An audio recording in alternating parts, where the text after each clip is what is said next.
Good morning. It is Wednesday morning, April 24th, and it's time for Morning Mercies with Pastor Big Al.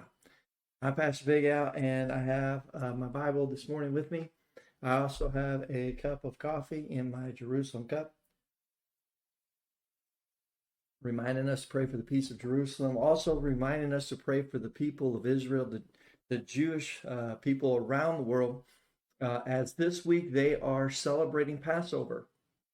Passover began Monday evening as they had their Seder meals, and they're going through this week of Passover because the law requires them to.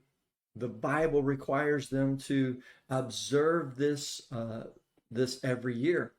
And for me, I'm kind of happy that Passover and Easter does not land on the same time frame this year, because it gives me a chance to talk about the most important event in the history of the world more than just one time.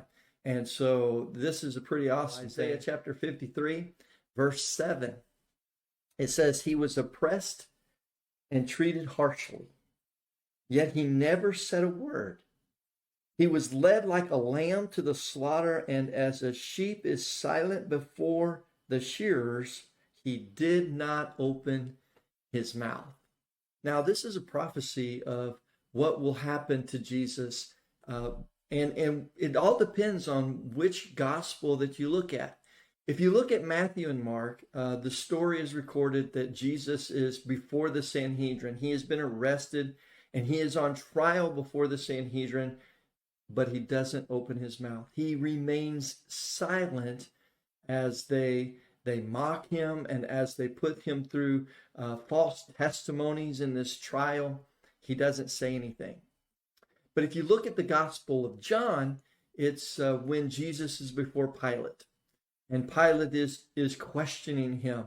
Pilate has the authority to release him if Jesus would just give one good reason why Pilate should release him. But again, Jesus is silent. Now, I know this is like completely opposite of what we would do if we were falsely arrested, or if we were falsely accused. We would go kicking and screaming, as opposed to this lamb that went silently, quietly. And we would make all kinds of arguments of why we don't deserve to be oppressed or treated so harshly. We would argue to the Sanhedrin as they are putting us on trial. We would argue of why we're not guilty. Or if we were before Pilate and all we had to do was give one good reason of why we shouldn't have to die, I'm sure that we would come up with a reason to tell Pilate that we don't deserve to die. The truth is, Jesus is the only one who had a reason not to die. Jesus is the only one who could really legitimately argue that he was innocent of all the accusations. We're the ones that are guilty. And yet Jesus is quiet. He was silent and did not argue the case. And the reason he didn't argue the case is because he died for our sins. He was oppressed and harshly treated because of our iniquities.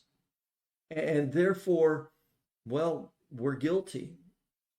And because we're guilty, Jesus did not argue his innocence.